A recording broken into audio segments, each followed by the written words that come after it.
Hello beautiful people, welcome to another episode with Boa, and today we'll be talking about cultural differences living in America versus living in West Africa. Stay tuned, you don't want to miss this one. No you don't!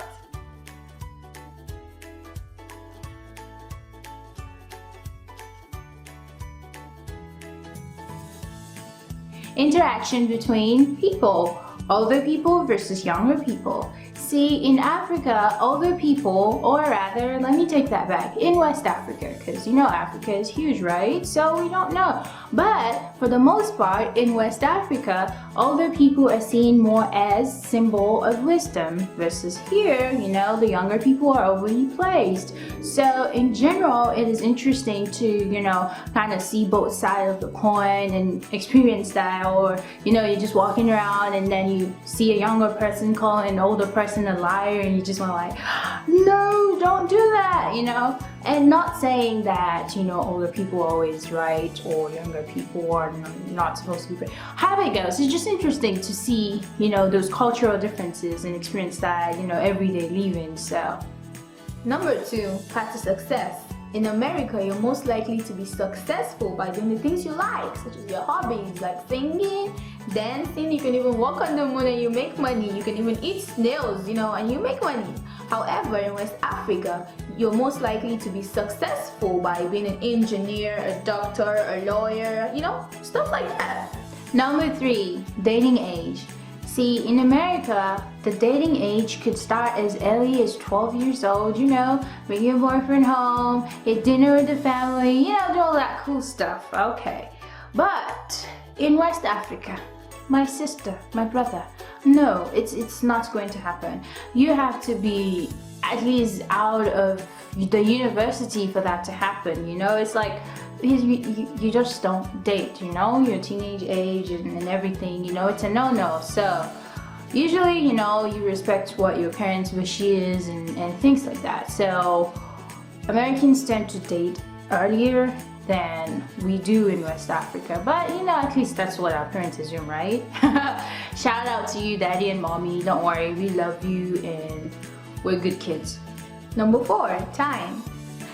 In America, an international is most likely to have experienced the time factor.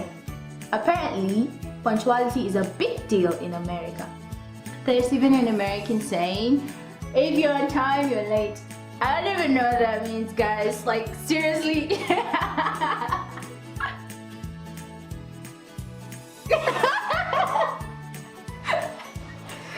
Habiba, what is wrong with you? What is the next? I don't know the next, nah. In the American culture, if you have an event to attend, you're most likely to be there 5 minutes before time.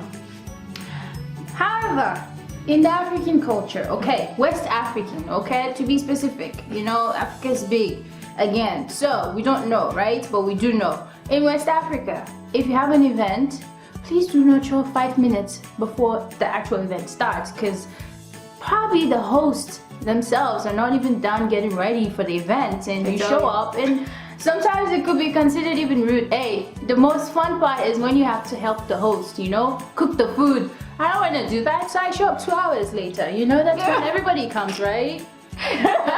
In America, the community is most likely to be individualistic. I said that really fast because I can't really say it, like individualistic. Yes, okay, that. But in Africa, the community is, you know, community oriented. Let's say you have a life decision to make. In America, okay, you can just make it by yourself. Oh, mom, dad, I'm traveling to Australia tomorrow, and you know, parents are gonna be like, oh, sure, you know, depending on, hey, this is very relative to what family it is. Sometimes, you know, you might not get the yes or no, but most of the time, you know, whatever decision or choices you take, it's on you, right? Okay, but in Africa, it's different, okay? Because you go through a chain of command, okay? Depending on who the oldest is in the house, okay? So let's say you have your mom, your aunties, your cousins, your friends, your grandparents. Okay, let's say everybody says, okay, fine, go do whatever you want to do. But grandma says no. Okay, guess what? Everybody's gonna say no because grandma is the oldest, and you know, we cherish, like we said, referring back to the first point, you know, we cherish the older people who are seen, you know, as filled with wisdom, so they know what they're doing, you know. So You go through a chain of command. You don't just pop off deciding to do whatever you want. Number 6, meeting people for the first time. Now, in America, when you meet a person for the first time, they're most likely to share details about themselves. They're so free, While in Africa, it is the opposite. Africans they want to get to know you better before they share their medical records, their ups and downs, their relationship stuffs like that, Now, this is not a good or a bad thing. It works for both cultures, to share or not share their details.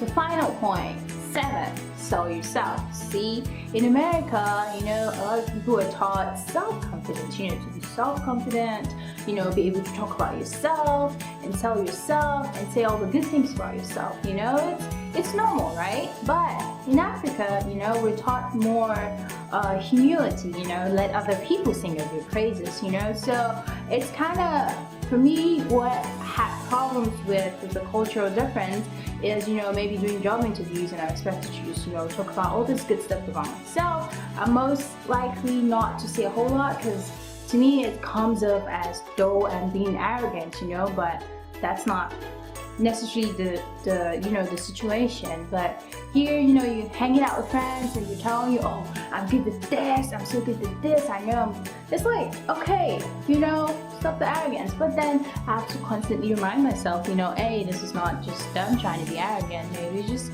a cultural difference. So that's it for today. And where's Habiba? Oh, I'm here. See, she's lost. But anyways, that's it for today, and we hope you enjoyed it. And if it was fun, don't forget to subscribe if you learned something new, if you liked it, if you enjoyed just watching us, or if it made you laugh, even if it's just a smile. Now, come on, don't lie about that. It's just a smile. I smiled at myself too, not the self-selling confidence thing. But anyways, see you next time. See you guys next time. Bye.